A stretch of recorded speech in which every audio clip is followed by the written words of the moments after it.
सबसे पहले ही बतावा अपने सबके जन्म कहाँ लेला। सबसे पहले इंद्र के विलास में बाबा इंद्र की चरण कमल की सेवा करे चलो। कहाँ की? इंद्र के विलास में। सातों सखी के इंद्र के विलास में जन्म ले लो। सातों सखी बाबा इंद्र के चरण कमल की सेवा करे चला। एक सखी के मुंह से हंसी निकल गई है वहान। बाबा इंद्र ने शराब दे दिला की कह के ज्यादा परी लोग मृत लोग में जाके तू सब अपने अपने माँ के ओत्र से जन्म लिया, संसार में भक्ति करी है वहान। सुना है वहान? बोला बहन। सबसे पहले सतयुग छल, सतयुग के बाद त्रेता आयल, त्रेता के बाद द्वापर आयल, द्वापर के बाद अभी कलियुग काल कलयुग है वहान। कलियुग काल में अतबे ही धर्म बचल है वहान। सतयुग में एक नारी एक पुरुष कयल है, तै लक धर्म बचल है। 56 करोड़ देवता के गुरु शुक्राचार्य छे, लेकिन शुक्राचार्य भी शिवे के गुरु मानलखिन। हम आते एगो मानव छी बहन, हमरो वहाँ के बगैर गुरु से ज्ञान नहीं हेते बहन। हमरा सुनता साहित्य में अवैया अमरपुर शहर में बाबा मच्छिंद्र नाथ के कुटिया है। बाबा मच्छिंद्र नाथ की कुटी में जाके उनका चरण कमल की सेवा करता हूँ और सुंदर घर सुंदर बर मांगते हुए बहन। सुना बहन सब हाँ गए तू काफी बात भाई बाबा सा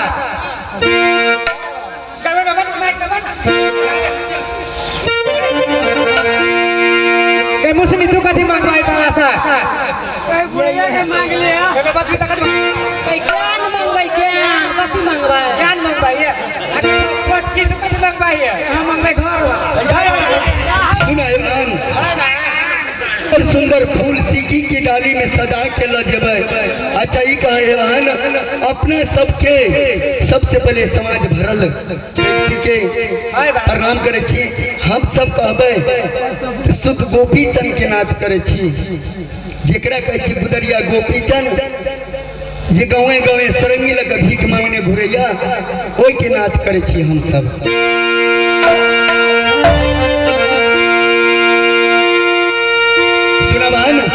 चलो अपना सबके हंसत खेलत कहा अमरपुर शहर जहाँ की बड़े बड़े साधु महात्मा जाके वो अमर कथा सुने है वहां।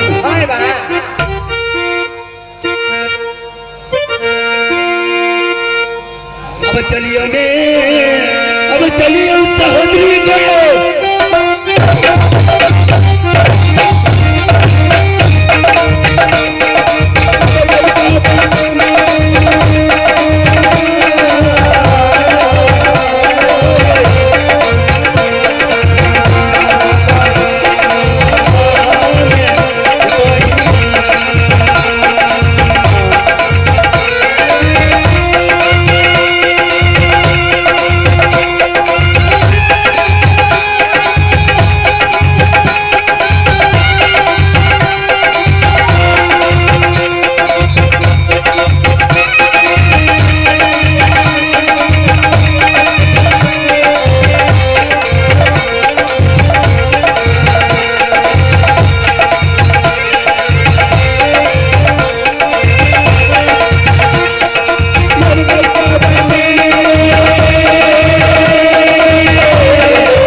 बहन तो चल जांग दुखा लगले पेरे दूर से ने चल का ढलके से चल का से टाइम काहे छोड़ के आ तू रात नाचो के सब के तेरा टांग ठेल के आए गए ढलके से तो ये लिए गाड़ी पर गए आ तू रात नाचो से ते दुआरे ए यार ते एनियो में है चटक लटक भेलिए ना साइड पर नीचे ना ठकुआ चले चलो ने जब ठकुआ के ठीक चला चल अपने सपावा चिंतराज के मंदिर में सुंदर घर सुंदर बरमाई के जल्दी साफ अवश्य अब चलिए अब चलिए हमारा बहिनी का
सूरत आदि हरे भेजा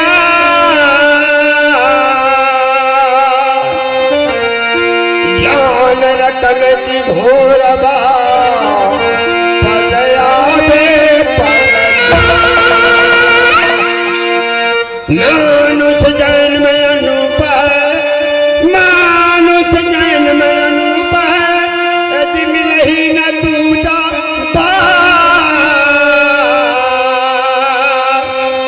पक्का फल जो गिर पड़े बहुर न लागेगा। राम कहना कठिन है राम कहना कठिन है जस खंडे किला डगमग करे जो गिर पड़े सच्चा मान सरोवर गंगा जला मान सरोवर गंगा जला ताथ पखारयं ये दहिया निर्मल भयो साधु से सत भांग पिए भगवाई गए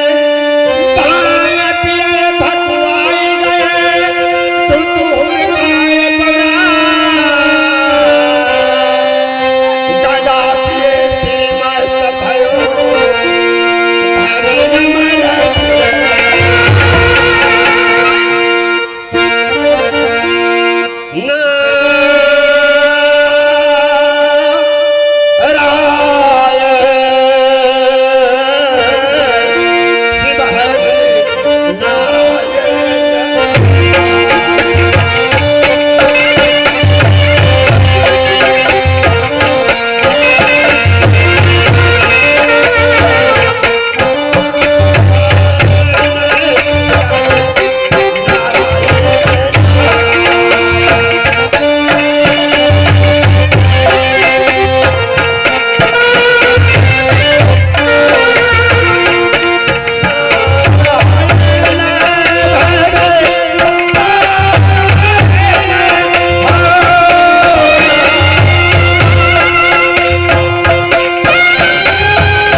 मेरा स्थान पड़ता है अमरपुर को जंगल में जिसको अमृत शहर कहा जाता है। मेरा नाम मछिंदर नाथ है। मैं यहाँ से 48 बरस से यही जंगल में गुजारता हूँ। फल फूल चुन करके लाते हैं और ठाकुर को भोग लगाते हैं और कुछ अपना भोजन करते हैं। एक हवा पी करके रहते हैं इस जंगल में। मैंने एक चेला को मुरा है, उसका नाम है गोपी चंद। मैंने उसको पठाया राजनाथ के बेटे तू अपनी माँ से भीछा लेकर के मेरे आश्रम में दाखिल करो तब तुम्हारा जान। आज 7 रोज हो गया है अभी तक लौट करके नहीं आया है। तब तक के लिए मेरा 25 ग्राम चेला है, उसको मैंने साग भाजी लेने के लिए पठाया है। ये क्या कहता है पिपरा बदा अभी तक लौट करके नहीं आया है। अरे 25 ग्राम है रे।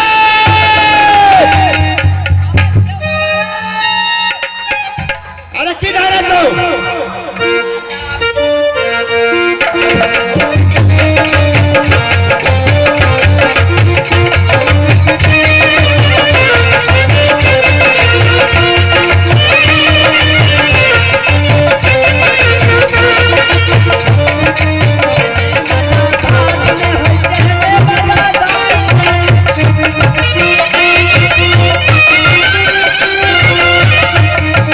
भाग में है कहने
इतना पब्लिक है, बाबा दादा है, इससे पूछिए यहाँ पर पैर है? गलती मेरे बाबा, क्या हुआ बाबा हमारा घर में बड़ मार पीट भेले। किसी को सर तो नहीं बुझे जाते राजा बोलो न खोल करके, मार पीट कैला भेले से बुझ होगा। बोलो गेल से रे हर जोता, बोलो कहलिए ये ठलहा वाली सबे जल खैला कया गौपा मोगीता घर में ये खेत उठे है बाबा, जल खैला पर नहीं गेल। बाज गेले 12-1 बाज गेले बाबा, पीते ताम से हर फेर के चलिए कहलिए आई जाई छी मोगी के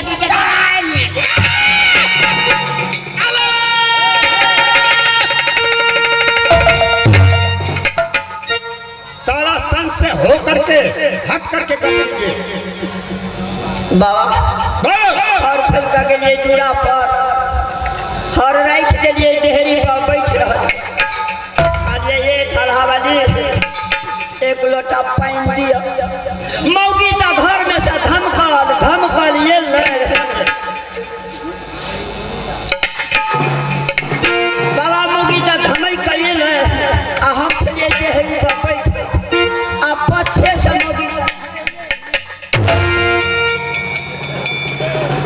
तुमको धाइले लात लगा दिया, अच्छा हुआ ना।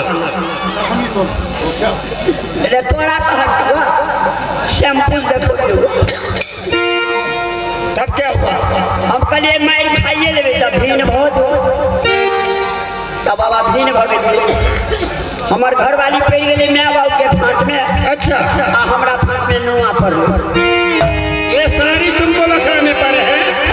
अरे साले तो ये साड़ी लेकर के लेडीज को साड़ी क्या करेगा ये कुटी को? गौपा कथी करबे, सब दिन बाबाजी बनबे आते हैं। क्या बाबाजी बनबे? ये साड़ी लेकर के बाबाजी बनता है? नहीं बनबे। साला ये कपड़ा हटाओ, एकरा हाँ हटाओ, हाय को तो दे दो। हमरा खानदान में, हाँ हमरा खानदान में है बाबा, दे दो। बोलो बोलो दो देखिए सारी दे दो। हाय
हम तो बाबाजी भगलिए बाबाजी भाई का डेमन बात बोले ना तो जाओ वहाँ ये साड़ी ले लिया आ यहाँ अपना घर वाली के दो देवे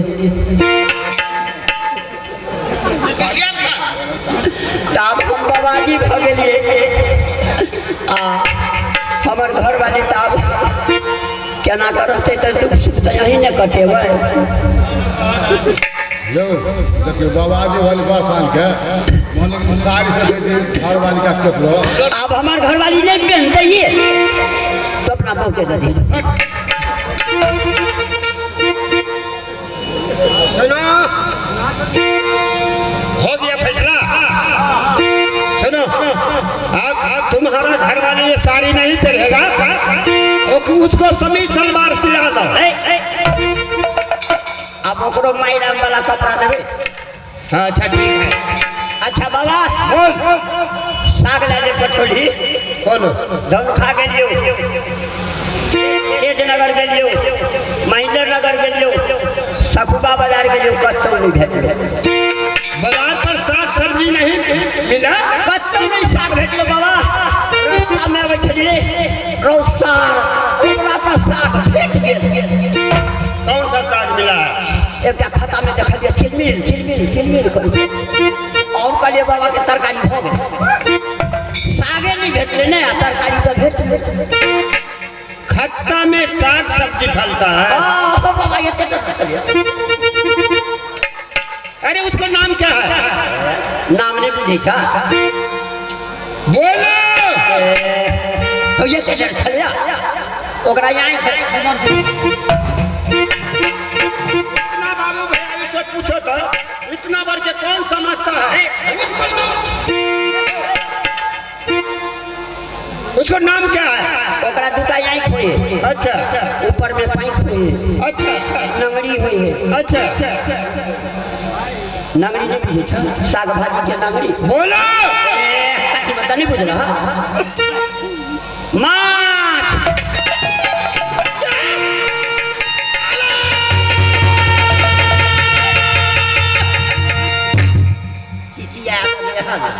तो यहीं पठोलो का साग लगा हमको तो सदा हुआ। अरे आजकल तो साग सब्जी हरा ज्यादा से ज्यादा मिलता है। कौन चीज कहाँ भेटलो का साग? न ठड़िया के न पटुआ न लापन कोनो साग भेटलो। वो नहीं का बैगन कदीमा सतमई क्या कहता है, उसको भांटा कहा जाता है, गोभी कहा जाता है, इसको कहता है साग सब्जी।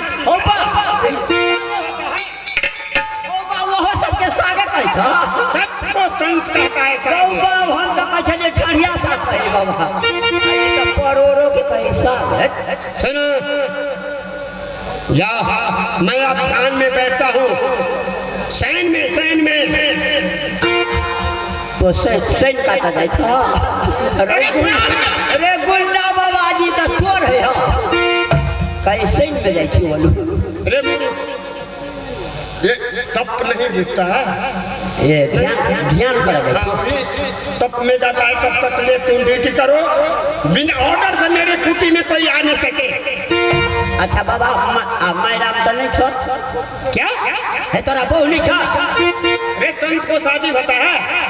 लो रहा बाबा जी हमारा गाँव में 5-6 बाबा जी के बहू। वो दूसरा बाबा है। तोरा नहीं हो? नहीं कोई नहीं, कुछ नहीं, एकदम निर्वंश था। नहीं, मेरा कुल परिवार से कोई मतलब नहीं है।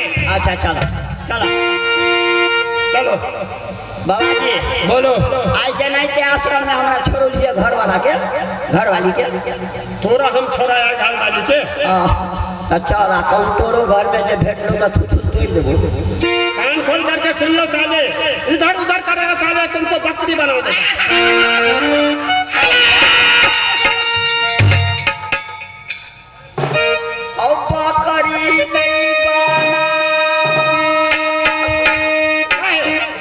महीना नगर चौक पर दान कर दिल के जब